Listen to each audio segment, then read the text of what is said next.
मोहतरम नाजरीन, मेरे प्यारे इस्लामी भाई और बहनों, अस्सलामु अलैकुम वरहमतुल्लाहि व तआला व बरकातुहू। अल्लाहुम्मा सल्लि व सल्लिम व बारिक अला सय्यिदना व मौलाना मुहम्मद व बारिक व सल्लिम सलातन व सलामन अलैका या रसूलल्लाह सल्लल्लाहु तआला अलैहि व आलिहि वसल्लम। मैं सबसे पहले आपसे गुजारिश करूंगा कि आप मेरे आज के इस वीडियो को मुकम्मल सुने ताकि आपको सजदे तिलावत के बारे में मुकम्मल जानकारी हासिल हो सके। अक्सर सजदे तिलावत के बारे में, आयत सजदा के बारे में बहुत सारे सवालात किए जाते हैं कि कितने मकामात पर कुरान में जो है आयत सजदा है, कुरान शरीफ में कुल कितने सजदे हैं और उसकी नीयत कैसे करनी चाहिए और उसका तरीक़ा क्या है, कहाँ कहाँ पर जो है आयत सजदा मौजूद है और उसका फ़ायदा क्या है। तो इन तमाम सवालों के जवाब इंशाअल्लाहुल अज़ीज़ आज आपको हासिल हो जाएंगे। मैं आपसे गुजारिश करूंगा कि अगर हमारे वीडियो आपको अच्छे लगें तो हमारे चैनल को सब्सक्राइब कीजिए और हो सके तो लाइक एंड शेयर भी कर दीजिए। तो आइए चलते हैं मसाइल की जानिब। सजदे तिलावत का बयान।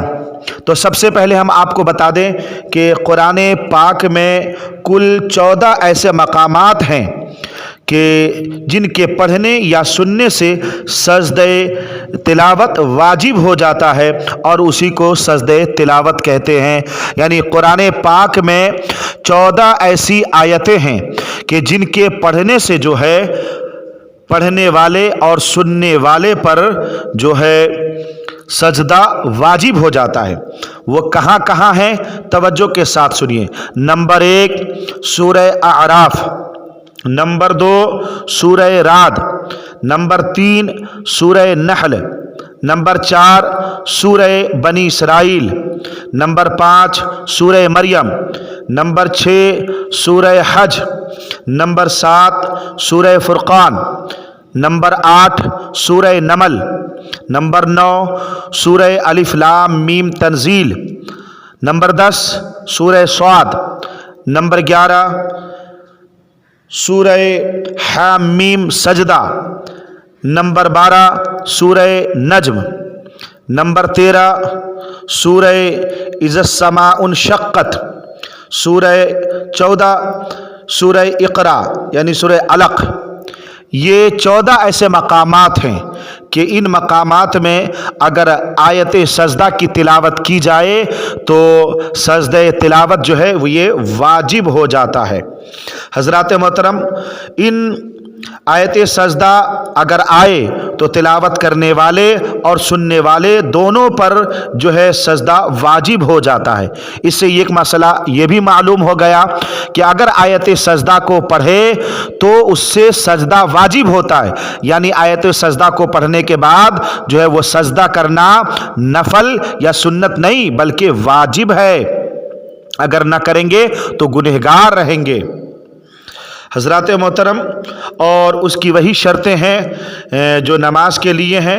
नियत करे और नियत करने के बाद नियत कैसे करेंगे, सजदे तिलावत की नियत कैसे करेंगे। नियत की मैंने सजदे तिलावत की वास्ते अल्लाह ताला के मुँह मेरा काबा शरीफ की तरफ, ये नियत करके जो है खड़े हो जाएंगे।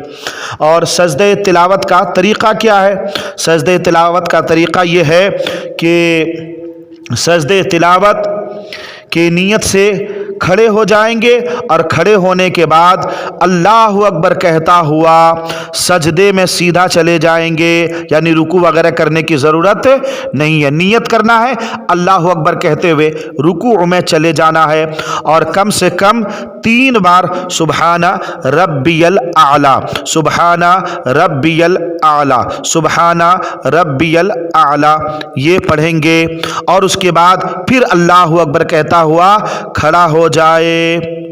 نہ اس میں اللہ اکبر کہتے ہوئے ہاتھ اٹھانا ہے، اور نہ اس میں تشہد ہے، اور نہ اس میں سلام ہے۔ حضرات محترم، تو آپ کو معلوم ہو گیا سجدے تلاوت کے بارے میں بہت ساری باتیں معلوم ہو گئیں۔ اس میں ایک بات اور دھیان رکھیں کہ اس طرح کا بھی سوال کیا جاتا ہے کہ آپ بیٹھ کر سجدے کر سکتے ہیں؟ تو حضرات محترم، بیٹھ کر بھی اگر کوئی سجدہ کرنا چاہے تو ادا ہو جائے گا، مگر مسنون اور بہتر طریقہ یہ ہے کہ کھڑے ہو کر جو ہے سجدہ کیا جائے۔ حضرات محترم، اور یہ بھی آپ کو معلوم ہو گیا کہ یہ سجدہ کیا ہے؟ واجب ہے۔ یہ سجدہ کیا ہے؟ واجب ہے۔ اور یہ بھی آپ کو معلوم ہو گیا کہ قرآن پاک میں جو ہے ایسی کل 14 مقامات ہیں، یعنی کل سجدہ کتنے ہیں؟ 14 سجدے ہیں حضرات محترم۔ اور یہ بھی معلوم ہو گیا کہ اگر قرآن کوئی پڑھ رہا ہے تو اس پر بھی سجدہ واجب ہے، اور اگر کوئی اس کے سامنے بیٹھ کر اس کو سن رہا ہے، قرآن کی سماعت کر رہا ہے، تو اس پر بھی جو ہے سجدہ واجب ہے۔ حضرات محترم، آئیے ایک بڑی پیاری بات میں آپ کو بتا دوں، انشاءاللہ العزیز آپ کی طبیعت باغ باغ ہو جائے گی کہ سجدے کی آیت آئے تو تلاوت کرنے والا سجدہ کرے۔ حضور صلی اللہ علیہ وسلم نے فرمایا، جب ابن آدم سجدہ کی آیت پڑھتا ہے پھر سجدہ کرتا ہے تو شیطان روتا ہوا الگ ہو جاتا ہے اور ہائے ہلاکت، ہائے ہلاکت، ہائے ہلاکت کہتا ہے۔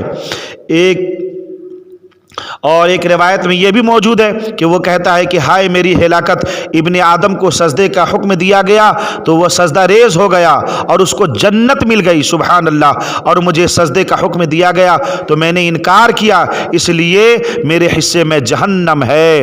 حضرات محترم، تو آپ نے جو ہے بہت ساری باتیں سماعت فرما لیا ہے۔ اللہ پاک ہم تمام لوگوں کو ان تمام باتوں پر عمل کی توفیق عطا فرمائے۔